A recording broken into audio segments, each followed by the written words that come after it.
আসসালামু আলাইকুম সবাইকে। তোমরা যারা এইচএসসি 2022 ব্যাচের পরীক্ষার্থী আছো, তোমাদের 4th উইকের অ্যাসাইনমেন্ট দিয়ে দেওয়া হয়েছে।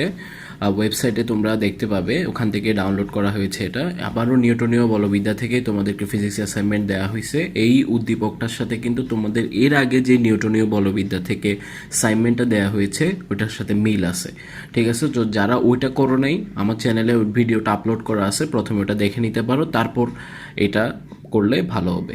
এখানে দেখা যাচ্ছে কি বলা হচ্ছে, অ্যাসাইনমেন্ট 1-এর সমস্যাটি আবার চিন্তা করা যাক। এবার ফিগার 1-এ 1.5 কেজি ভরটির সাথে যুক্ত সুতাটি টেবিলের মাঝের একটি ছিদ্র দিয়ে প্রবেশ করানো আছে। অর্থাৎ টেবিল যেটা, এই টেবিলের মাঝখানে একটা ছিদ্র করা হয়েছে এবং সেই ছিদ্র দিয়ে 1.5 কেজি ভরটির সাথে একটা সুতা আটকে দেওয়া হয়েছে এবং বস্তুটাকে ঘোরানো হবে। এই কারণে এখানে বৃত্তাকার চিত্র দেখানো হয়েছে। এভাবে বস্তুটাকে 1.5 কেজি ভরের বস্তুটাকে ছিদ্র দিয়ে আটকানো আছে। বস্তুটা ঘূর্ণায়মান থাকতে পারে এবং ছিদ্র দিয়ে নিচ দিয়ে 2 কেজি ভরের বস্তুটাকে ঝোলানো আছে। এটাই উদ্দীপকে বলা আছে। দেখো, সুতাটি টেবিলের মাঝে একটি ছিদ্র দিয়ে প্রবেশ করানো আছে এবং 2 কেজি ভরটি আগের মতনই ঝোলানো আছে। 1.5 কেজি ভরটি এবার সমদ্রুতিতে ঘূর্ণায়মান অবস্থায় রাখা আছে। অর্থাৎ আমার যে 1.5 কেজি ভরের বস্তুটা আছে সেটা বৃত্তাকার পথে সমদ্রুতিতে ঘুরছে। ঘর্ষণ গুণাঙ্ক মিউ এর মান আমাদেরকে দেওয়া আছে 0.2। প্রথম প্রশ্ন যেটা আমাদেরকে বললো সেটা হচ্ছে সমদ্রুতিতে ঘূর্ণায়মান 1.5 কেজি ভরের জন্য নিউটনের সমীকরণ লিখো। নিউটনের গতিবিদ্যার যে সমীকরণ সেটা আমাদেরকে লিখতে বলছে। সো আমরা যদি প্রথম আনসারটা দেখি, আচ্ছা, আমরা নিউটনের গতির সমীকরণের মধ্যে বা নিউটনের যেটা প্রধান 3টা সূত্র আছে, একটা ফার্স্ট সূত্র হচ্ছে জড়তার সূত্র, দ্বিতীয় সূত্র যেটা সেটা হচ্ছে কি বল যেদিকে প্রয়োগ করা হয় ভরবেগের পরিবর্তনও সেদিকে হবে এবং প্রযুক্ত বলের দিকে ভরবেগের পরিবর্তনটা হবে। ঠিক সেইমভাবে নিউটনের ওই সূত্রগুলো ছিল রৈখিক গতির ক্ষেত্রে। এখন যে সূত্রগুলো, এইটা হচ্ছে ঘূর্ণায়মান বস্তুর ক্ষেত্রে। ঘূর্ণায়মান বস্তু অর্থাৎ কৌণিক গতির ক্ষেত্রেও সেইমভাবে প্রযোজ্য হবে। ঘূর্ণায়মান কোনো বস্তুর কৌণিক ভরবেগের পরিবর্তনের হার ওই বস্তুর উপর ক্রিয়াশীল টর্কের সমানুপাতিক। কারণ রৈখিকের ক্ষেত্রে যেটা ভরবেগ, কৌণিকের ক্ষেত্রে সেটা কৌণিক ভরবেগ, এবং রৈখিকের ক্ষেত্রে যেটা বল আর কৌণিকের ক্ষেত্রে সেটা হচ্ছে টর্ক। তাহলে আমরা যেটা রৈখিক সূত্র শিখছি, ভরবেগের পরিবর্তনের হার প্রযুক্ত বলের সমানুপাতিক, সেম কৌণিক ভরবেগের পরিবর্তনের হার টর্কের সমানুপাতিক, এবং টর্ক যেদিকে ক্রিয়া করে কৌণিক ভরবেগের পরিবর্তনও সেদিকে হবে। সেম সূত্র, জাস্ট ঘূর্ণায়মানের জন্য এটা কি হয়েছে, প্রযোজ্য হয়েছে। ওকে, এখন যদি আমরা সলিউশনটাতে যাই, তাহলে আমরা অলরেডি দেখলাম টর্ক আর কৌণিক ভরবেগ কি পরস্পর সমানুপাতিক। আচ্ছা, কৌণিক ভরবেগের একটা সূত্র আমি পাশে লিখে রাখছি, L = I ওমেগা। এটা কেমনে আসছে? নর্মালি ভরবেগ P = আমরা কি জানি? P = আমরা জানি ভর গুণ বেগ, রৈখিক ভরবেগ যেটা। সো কৌণিক ভরবেগ, রৈখিকের ক্ষেত্রে যেটা ভর, কৌণিকের ক্ষেত্রে সেটাকে বলা হয় কি জড়তার ভ্রামক I, আর রৈখিকের ক্ষেত্রে যেটা বেগ, কৌণিকের ক্ষেত্রে সেটা হচ্ছে কি কৌণিক বেগ ওমেগা। তার মানে P/m/v যে কথা, I/ওমেগা কৌণিকের ক্ষেত্রে সেম কথা। ওখান থেকে এই সূত্রটা আসছে। ওকে, এখান থেকে টর্ককে আমরা জানি টাও দ্বারা প্রকাশ করা হয়। টাও সমানুপাতিক কৌণিক ভরবেগ এর পরিবর্তনের হার মূলত। সো dl/dt, কৌণিক ভরবেগের পরিবর্তন হচ্ছে dl আর সময় হচ্ছে কত, dt। সো সমানুপাতিক চিহ্ন তুললে একটা কি আসবে, ধ্রুবক আসবে কে। এবং এই টর্কের সংজ্ঞাটা এমনভাবেই দেওয়া হয় যাতে এই কে এর মানটা কত হয়, 1 হয়। এসআই এককে কে এর মান কত, 1। আমরা যেমন আমাদের যে মেইন সূত্র F সমানুপাতিক ma, ঠিক আছে, ওখানে F সমানুপাতিক চিহ্ন যদি আমরা তুলি ওখানে আসে F = k/ma, কিন্তু এই কে এর মান আমরা কত ধরে নিই, বলের সঙ্গে এমনভাবে দেয়া হয় যাতে কে এর মান 1 হয়। ঠিক সেইমভাবে এখানেও টর্কের সঙ্গে এমনভাবে দেয়া হয় যাতে কে এর মান 1 হয়। ওকে, সো টাও = আমরা পেয়ে গেলাম dl/dt। আবার L = এখানে পাইছি I/ওমেগা, ওটা বসাবো, I সামনে চলে আসবে সহগ dw/dt অথবা dω/dt। আচ্ছা, এই dω/dt জিনিসটা কি বোঝায়? ওমেগা হচ্ছে কৌণিক বেগ, তাহলে dω কি বোঝায়, কৌণিক বেগের পরিবর্তন, আর এটা হচ্ছে সময়ের পরিবর্তন। অর্থাৎ সময়ের সাপেক্ষে কৌণিক বেগের যেটা হার সেটাকে আমরা কি বলতে পারি, কৌণিক ত্বরণ আলফা। রৈখিক ত্বরণকে প্রকাশ করা হয় এ দ্বারা, কৌণিক ত্বরণকে প্রকাশ করা হয় আলফা দ্বারা। ওকে, এখানে পাশে লিখিয়ে দিছি কৌণিক ত্বরণ A = dω/dt। সো সুতরাং আমরা টাও = পেয়ে গেলাম I আলফা, আর I এর অর্থাৎ জড়তার ভ্রামকের সূত্র হচ্ছে mr², ভর ইন্টু লম্ব দূরত্ব স্কয়ার ইন্টু আলফা। সো আমাদেরকে এখানে প্রশ্নের মধ্যে যে বস্তুটা দেয়া আছে কোন বস্তুটার জন্য বের করতে বলছে 1.5 কেজি ভরের বস্তুটার জন্য বের করতে বলছে। এই কারণে 1.5 কেজি ভরের ক্ষেত্রে আমরা টাও ইকুয়াল টু ওই এম এর জায়গায় 1.5টা বসাই দিলাম। এটাই হচ্ছে নিউটনের সূত্র। খ নম্বর প্রশ্ন আমাদেরকে কি বলে, 1.5 কেজি ভরটি সমদ্রুতিতে ঘূর্ণায়মান অবস্থায় থাকার ফলে কৃত কাজ কত। আচ্ছা, বস্তুটা কিভাবে আছে, সমদ্রুতিতে ঘূর্ণায়মান আছে, অর্থাৎ তার বেগের মানের কোনো পরিবর্তন নাই। সেক্ষেত্রে আমাদেরকে কি বের করতে বলছে, কৃত কাজটা বের করতে বলছে। ওকে, আমরা যদি আনসারটা দেখি এখন, আমরা জানি W equal to F S cos theta. কৃতকাজ সমান আমরা জানি বল গুণ বলের দিকে স্মরণের উপাংশের গুণফলকে বলা হয় কৃতকাজ। আচ্ছা, এই পাশের চিত্রটা যদি একটু খেয়াল করো, একটা বস্তু যখন ঘূর্ণায়মান অবস্থায় থাকবে সেক্ষেত্রে তার কেন্দ্র বরাবর একটা বল ক্রিয়াশীল হবে, সেটাকে বলা হয় কি বল, কেন্দ্রমুখী বল। সেই কেন্দ্রমুখী বলের মান হচ্ছে এফ। আচ্ছা, এখন কোনো একটা বস্তু যখন ঘূর্ণায়মান থাকে তাহলে তার দিক কোন দিকে বা তার স্মরণ কোন দিকে। তুমি যদি একটা সুতার সাহায্যে একটা বস্তুকে আটকায় ঘোরাও, তুমি যখন তাকে ছেড়ে দিবা তখন দেখবা কি সুতাটা এক এক সময় এক এক দিকে যাচ্ছে। আসলে কোন বরাবর যায়, সেইটা যায় হচ্ছে স্পর্শক বরাবর। তাহলে ওই অবস্থায় ঘূর্ণায়মান বস্তুটির দিক হচ্ছে কি বরাবর, স্পর্শক বরাবর। এই ক্ষেত্রে এখান থেকে স্পর্শক যদি আঁকি, খাড়া লম্বভাবে যাবে, অথবা যদি এই পয়েন্টে বস্তুটা থাকতো তাহলে এখান থেকে একটা লম্ব আঁকতাম, এখানে যদি বস্তুটা থাকতো ওখান থেকে একটা লম্ব আঁকে স্পর্শক আঁকতাম, বা এখানে আঁকতাম। অর্থাৎ যে পয়েন্টে বস্তুটা থাকুক না কেন সেই অবস্থায় তার দিক হবে কি স্পর্শক বরাবর। আর এটার জন্য অ্যাঙ্গেল আসছে কত, 90 ডিগ্রি। থিটার মান পেয়ে গেছি 90, আর কস 90 মান হচ্ছে কত, 0। তাহলে সমদ্রুতিতে কোনো একটা বস্তু যদি ঘূর্ণায়মান থাকে তাহলে কৃতকাজের মান কত হয়, 0 জুল। ওকে, গ নাম্বার প্রশ্নে যদি আমরা যাই, গ নম্বর প্রশ্ন বলছে যদি 2 কেজি ভরটিকে স্থির অবস্থায় রাখতে হয় তাহলে 1.5 কেজি ভরটি দ্রুতি কত হওয়া দরকার। অলরেডি আমরা উদ্দীপক থেকে একটা জিনিস বুঝছি, 1.5 কেজি ভরের বস্তুটা ঘুরতেছে, 2 কেজি ভরের বস্তুটা ছিদ্র দিয়ে নিচে ঝোলানো আছে। এখন এই 2 কেজি ভরের বস্তুটা যাতে কোনো নড়াচড়া না করে, এটা যাতে একদম স্থির থাকে, সেক্ষেত্রে 1.5 কেজি ভরের বস্তুটার দ্রুতিটা কত হবে এটা আমাদেরকে হিসাব করা লাগবে।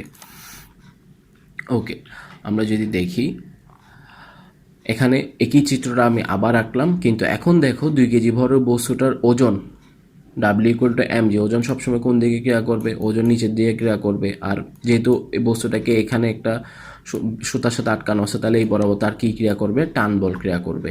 আর এটা হচ্ছে ব্যাসার্ধ, যে ব্যাসার্ধ নিয়ে আমাদের এমন বস্তুটা কি করতেছে, এই পথে ঘুরতেছে।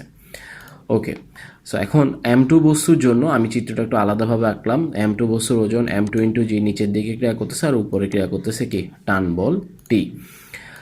সো 2 কেজি ভরের বস্তুর ক্ষেত্রে 2 কেজি ভরটিকে যেহেতু অবশ্যই স্থির অবস্থায় থাকতে হবে, তার মানে তার ঊর্ধ্বমুখী যে টান বলটা সেটা এবং তার ওজনকে অবশ্যই সমান হতে হবে। যদি সমান না হয় তাহলে বস্তুটা কখনোই স্থির থাকবে না।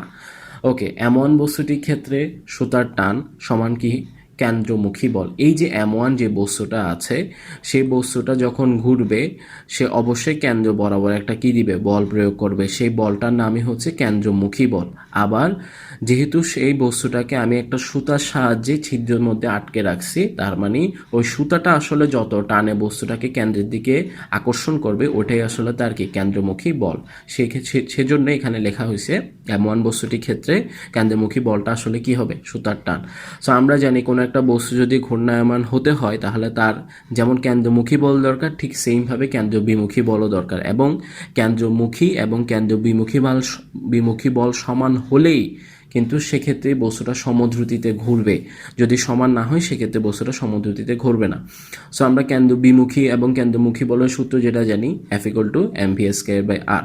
তাহলে যেহেতু ওই শর্তটা দুইটা সমান হলে বস্তুটা সমদ্রুতিতে ঘুরবে আর আমাদেরকে বলেই দিছে যে সমদ্রুতিতে ঘুরতে হবে। সো এফসি এর জায়গায় বসালাম m1v²/r, আর টি এর জায়গায় আমরা অলরেডি বের করে রাখছি m2 ইন্টু জি। এখান থেকে আমরা v² একটা ইকুয়েশন পেয়ে গেলাম, m2gr divide by m1, v equal to root করে দিলাম। এখানে আমরা m2 এর মান জানি, জি এর মান জানি, m1 এর মান জানি, বাট r এর মান আমরা জানি না। সো যেটার মান জানি না ওটা থেকে যাবে। এখান থেকে আমরা পেয়ে গেলাম হচ্ছে 3.62 ইন্টু রুট আর। অর্থাৎ এত বেগে যদি কোনো একটা বস্তু ঘূর্ণায়মান থাকে তাহলে আমাদের যেই M2 ভরের বস্তুটা আছে, 2 কেজি ভরের বস্তুটা, এটা কিন্তু স্থির অবস্থায় থাকবে। ওকে, এখন যদি আমরা ঘ নাম্বার প্রশ্নটা দেখি, ঘ নম্বর প্রশ্ন বলা হচ্ছে যদি ঘর্ষণ থাকার কারণে 1.5 কেজি ভরের দ্রুতি কমতে থাকে, ঘর্ষণ দিল এবং বলতে চাচ্ছে 1.5 কেজি ভরের বস্তুটা যেই স্পিডে ঘুরতেছে, ঘর্ষণ থাকলে অবশ্যই স্পিড কমতে থাকবে স্বাভাবিক, তাহলে 2 কেজি ভরটির বেগ বনাম সময়ের গুণগত গ্রাফ আঁকো। আচ্ছা, এটা একটু বুঝতে হবে, খেয়াল করো।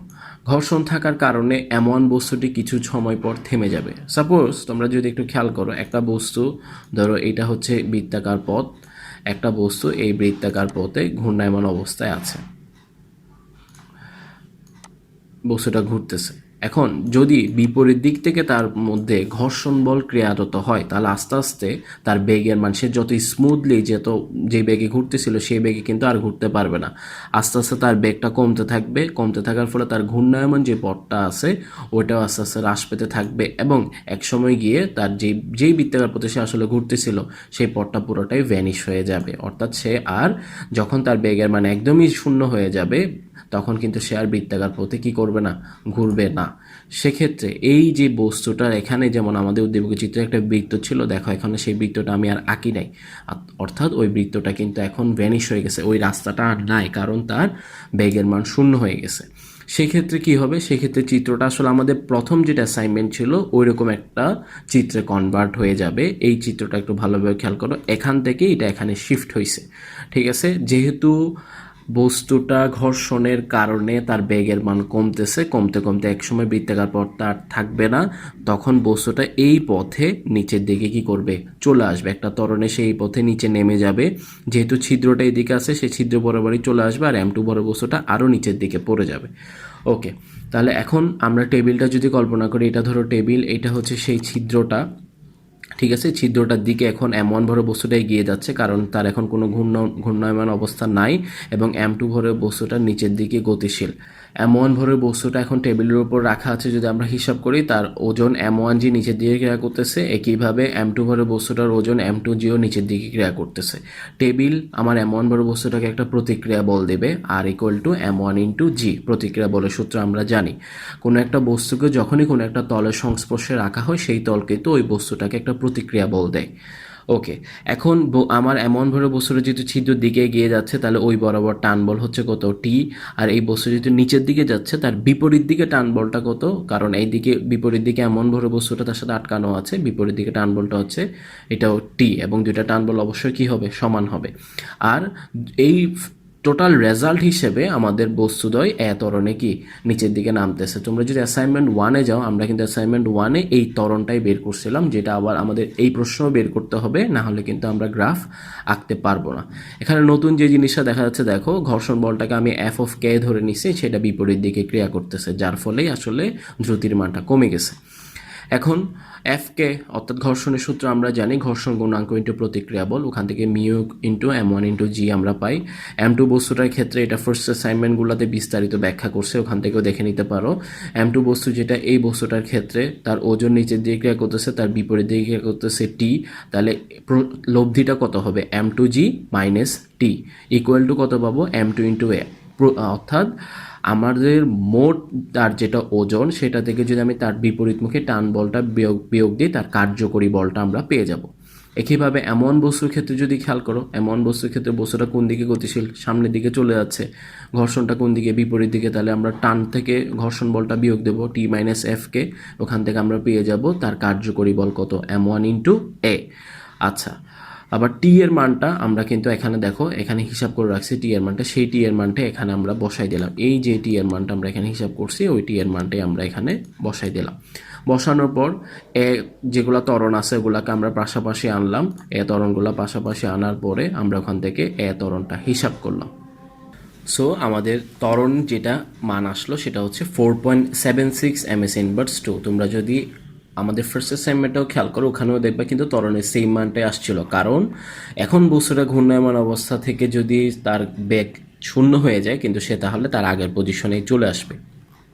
ওকে, এবার আসো আমরা গ্রাফ বের করব, অর্থাৎ M2 বস্তুটি কত ত্বরণে নিচে নামতেছে, 4.76 ms ইনভার্স 2 ত্বরণে নিচে নামতেছে।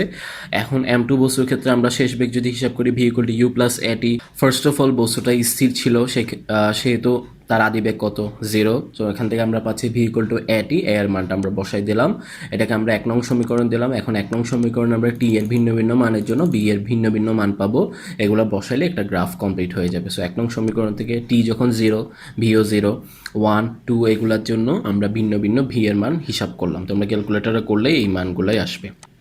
এখানে একটা জিনিস খেয়াল করো, বিকে যদি আমরা ওয়াই হিসাবে ধরি, এটাকে যদি আমি ধরি ঢাল, আর এটা যদি হয় এক্স, তাহলে এটা কিন্তু কি ধরনের সমীকরণ হলো বলো তো? Y equal to M X, যেটা হচ্ছে মূল বিন্দুগামী সরলরেখার সমীকরণ। ঠিক আছে, সো আমরা যদি গ্রাফটা আঁকি তাহলে কিন্তু আমরা দেখব কি এটা অবশ্যই মূল বিন্দুগামী সরলরেখার সমীকরণই আসছে। ঠিক আছে, এই হচ্ছে গ্রাফ। এটা চাইলে তোমরা গ্রাফ পেপারেও আঁকতে পারো বা খাতায়ও আঁকতে পারো। গ্রাফ পেপারে আঁকলে স্যাররা একটু বেশি খুশি হবে, এই খাতায় আঁকলেও কোনো সমস্যা হবে না। কিন্তু গ্রাফটা অবশ্যই আঁকবা, শুধু এটা বলে দিলে হবে না যে গ্রাফটা মূল বিন্দুগামী সরলরেখা হবে। ধন্যবাদ সবাইকে।